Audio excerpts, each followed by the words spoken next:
পশ্চিমবঙ্গ সরকারের শ্রমশ্রী নতুন প্রকল্প থেকে মাসে মাসে 5,000 টাকা পেতে কিভাবে আবেদন করবেন। শ্রমশ্রী প্রকল্পে কারা কারা আবেদন করতে পারবেন, কারা আবেদন করতে পারবেন না, শ্রমশ্রী প্রকল্পের আবেদন পদ্ধতি কি রয়েছে, অনলাইনে আবেদন করতে হবে নাকি অফলাইনে আবেদন করতে হবে, আবেদনের সময় কোন কোন ডকুমেন্ট জেরক্স করে জমা করতে হবে, তাছাড়াও সবাই কি এই শ্রমশ্রী প্রকল্পে আবেদন করতে পারবেন। যারা পশ্চিমবঙ্গের বাইরে অন্য কোনো রাজ্যে গিয়ে যে কোনো কাজ করতেছেন সবাই কি পশ্চিমবঙ্গে ফিরে এসে শ্রমশ্রী প্রকল্পে আবেদন করতে পারবেন। সরকার কি জানিয়েছে, শ্রমশ্রী প্রকল্পে আবেদন করলেই কি 5,000 টাকা করে দেওয়া হবে, শ্রমশ্রী প্রকল্পের আবেদন কি শুরু হয়েছে, আবেদন কি আপনারা এবার করতে পারবেন। সমস্ত আপডেট জানতে ভিডিওটি সম্পূর্ণ কন্টিনিউ করুন। যারা চ্যানেলে নতুন এসেছেন চ্যানেলটিকে সাবস্ক্রাইব করে রাখবেন। তো অন স্ক্রিন দেখুন, প্রথমেই আপডেটে বলা হয়েছে শ্রমশ্রী প্রকল্পের সুবিধা পাবেন কারা কারা এই প্রকল্পে আবেদন করতে পারবেন। এক নম্বরে দেখুন বলা হয়েছে West Bengal migrant workers welfare স্কিমের অধীনস্থ হতে হবে। 2023 সালে চালু হওয়া West Bengal migrant workers welfare স্কিমের অধীনস্থ হলেই এই প্রকল্পের সুবিধা পাওয়া যাবে।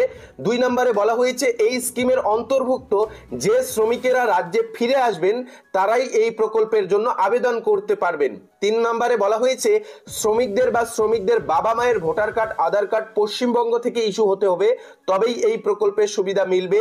যাতায়াত খরচ কত, যারা ভিন রাজ্য থেকে ফিরে আসছেন তাদের নিজের বাসভবনে ফেরার জন্য যাতায়াত খরচ হিসাবে 5,000 টাকা এককালীন টাকা দেওয়া হবে। তবে যাতায়াত খরচটা কিন্তু এককালীন 5,000 টাকা দেওয়া হবে। শ্রমশ্রী প্রকল্পের অধীনে কত ভাতা পাবেন দেখুন, এই প্রকল্পের অধীনে শ্রমিকেরা মাসিক 5,000 টাকা ভাতা পাবেন যতদিন না ওই শ্রমিকেরা রাজ্যে নতুন কোনো কাজ পাচ্ছেন বা সরকারের তরফে তাদের কাজের ব্যবস্থা করে দেওয়া হচ্ছে ততদিন পর্যন্ত। সর্বাধিক 1 বছর এই ভাতা দেওয়া হবে, অর্থাৎ যতদিন কাজ আপনাদের না হচ্ছে ততদিন পর্যন্ত টাকা দেওয়া হবে 5,000 টাকা করে মাসে। তবে এর সময়সীমাটা হচ্ছে সর্বোচ্চ 1 বছর পর্যন্ত এই সুবিধা দেওয়া হবে শ্রমিকদের। এবার দেখে নিন এই প্রকল্পে আবেদন করবেন কিভাবে। শ্রমশ্রী প্রকল্পের সুবিধা পাওয়ার জন্য www.karmosati.wblabor.gov.in এর ওয়েবসাইটে আবেদন করা হবে। উল্লেখ্য বর্তমানে এই ওয়েবসাইটে রাজ্যের পরিযায়ী শ্রমিকদের নাম অন্তর্ভুক্ত করা রয়েছে। পরবর্তীকালে শ্রমশ্রী প্রকল্পের জন্য পৃথক ওয়েব পোর্টাল করা হতে পারে বলে জানা যাচ্ছে। অর্থাৎ সরকার কিন্তু জানিয়ে দিয়েছে, মুখ্যমন্ত্রী ঘোষণা করেছেন শ্রমশ্রী প্রকল্পের জন্য একটি পৃথক পোর্টাল খোলা হবে, সেখানেই কিন্তু আবেদন করতে পারবেন। এই প্রকল্পের টাকা সরাসরি শ্রমিকদের ব্যাংক অ্যাকাউন্টে পাঠানো হবে। এই প্রকল্পের জন্য যে যে নথিগুলি লাগবে সেগুলি হলো, অর্থাৎ শ্রমশ্রী প্রকল্পে আবেদন করার জন্য যে যে কাগজপত্রগুলি জেরক্স করে জমা দিতে হবে সেটা হচ্ছে নিজের বা বাবা মায়ের আধার, ভোটার কার্ড। 2 বলা রয়েছে ভিন রাজ্যে কাজ করার প্রমাণপত্র, কোন রাজ্যে কাজে গিয়েছেন, কার আন্ডারে কাজে গিয়েছেন, কোন ঠিকাদারের আন্ডারে কাজে গিয়েছেন এবং কি কাজ করছেন সমস্ত বিবরণ দিতে হবে। এরপর ব্যাংকের নথিপত্র, যে ব্যাংকে আপনার টাকা ঢুকবে সেই ব্যাংকের বইয়ের পাসবুকের জেরক্স দিতে হবে। তবে দেখুন এই প্রকল্পের সুবিধা অফলাইনেও মিলবে। দেখুন অফলাইনেও মিলবে সুবিধা।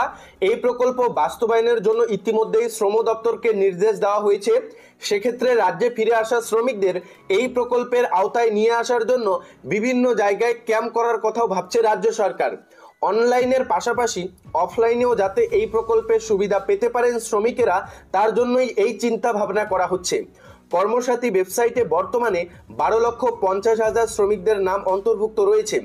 তবে এই তালিকার বাইরেও অনেক শ্রমিক রয়েছে, তাদেরও যারা ফিরে আসবেন এই প্রকল্পের আওতায় নিয়ে আসার পরিকল্পনা নেওয়া হয়েছে। অর্থাৎ যারা কর্মসাথী প্রকল্পের আওতায় নেই তারাও কিন্তু এই প্রকল্পের সুবিধা পাবেন। অর্থাৎ যারা এখনো নাম নথিভুক্ত করাতে পারেননি কর্মসাথী প্রকল্পে তাদেরও কিন্তু এই প্রকল্পের সুবিধা দেওয়া হবে, এমনটাই ভাবনা চিন্তা চলছে। দেখুন পরিযায়ী শ্রমিকদের জন্য ট্রেনিং এর ব্যবস্থা, বাংলায় ফেরত আসা পরিযায়ী শ্রমিকদের যোগ্যতার ভিত্তিতে ট্রেনিং এর ব্যবস্থা করা হবে রাজ্য সরকারের তরফে। উৎকর্ষ বাংলা প্রকল্পের মাধ্যমে শ্রমিকদের বাসস্থানের কাছাকাছি এই ট্রেনিং শিবিরের আয়োজন করা হবে বলে জানিয়ে দেওয়া হয়েছে।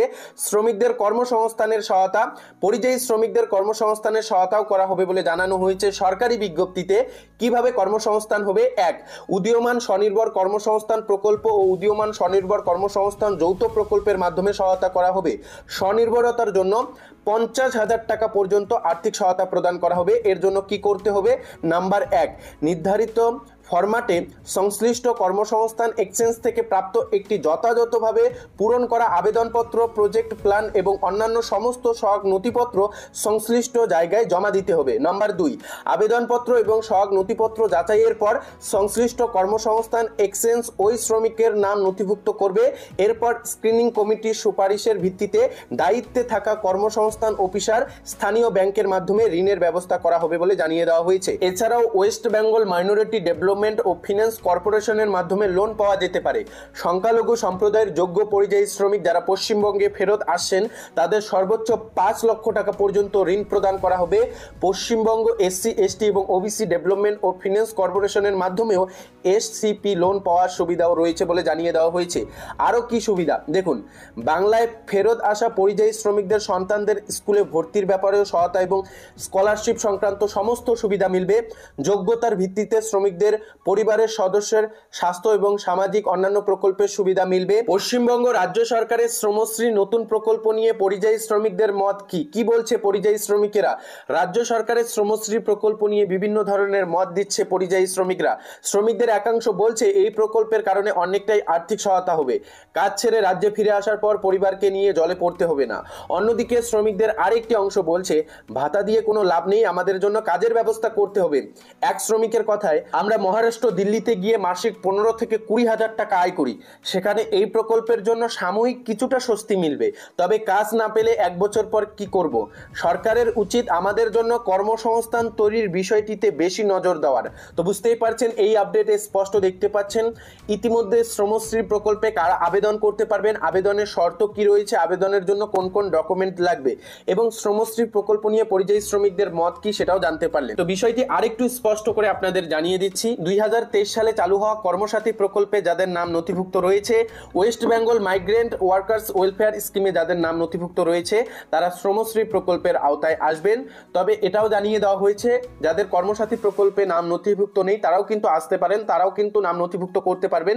তবে শর্ত একটাই, যদি আপনি পরিযায়ী শ্রমিক হয়ে থাকেন, ভিন রাজ্যে কাজে গিয়ে অবহেলিত হয়ে রাজ্যে ফিরে এসে বসে থাকেন, তাহলে আপনাকে কিন্তু শ্রমশ্রী প্রকল্পের আওতায় আনা হবে। আবেদন পদ্ধতি কি রয়েছে? ইতিমধ্যেই শ্রম দপ্তরকে নির্দেশ দেওয়া হয়েছে, জেলায় জেলায় ক্যাম্প করতে হবে, ক্যাম্প করে শ্রমিকদের তথ্য সংগ্রহ করে রাখতে হবে। এরপর পোর্টাল চালু হলে সেখানে সেই তথ্য ইনক্লুড করতে হবে বা এন্ট্রি করতে হবে। এরপর অনুমোদন দেওয়ার পর শ্রমিকদের ব্যাংক অ্যাকাউন্টে সরাসরি আর্থিক সহায়তা প্রদান করা শুরু করা হবে। তো আশা করি এই ভিডিওটি দেখার পর পশ্চিমবঙ্গ সরকারের সম্প্রতি চালু হওয়া শ্রমশ্রী প্রকল্প নিয়ে আপনার মনে যত সব প্রশ্ন ছিল সমস্ত প্রশ্নের সঠিক উত্তর পেয়ে গিয়েছেন। শ্রমশ্রী প্রকল্পে কারা কারা অ্যাপ্লাই করতে পারবেন আর অ্যাপ্লাইয়ের সময় কোন কোন ডকুমেন্ট দিয়ে অ্যাপ্লাই করতে হবে সমস্ত বিষয় A to Z কিন্তু জানিয়ে দিলাম। এই বিষয়ে আরও কোনো কিছু যদি আপনার জানার থাকে তাহলে কমেন্ট বক্স খোলা রয়েছে, কমেন্ট বক্সে কমেন্ট করে জানাতে পারেন, যথাসময়ে সেই কমেন্টের উত্তর আমরা দিয়ে দেব। আর ভিডিও শেষ করার পূর্বে ছোট্ট রিকোয়েস্ট, যারা চ্যানেলে নতুন এসেছেন চ্যানেলটিকে সাবস্ক্রাইব করে পাশে থাকা বেল আইকনটি প্রেস করে অল নোটিফিকেশনটি অন করে রাখবেন। যখনই আমরা নতুন গুরুত্বপূর্ণ খবরগুলি আপলোড করব সর্বপ্রথম আপনার কাছে নোটিফিকেশন পৌঁছে যাবে। তো ভালো থাকবেন, সুস্থ থাকবেন, দেখা হচ্ছে খুব শীঘ্রই আরও একটি নতুন ভিডিওর সঙ্গে।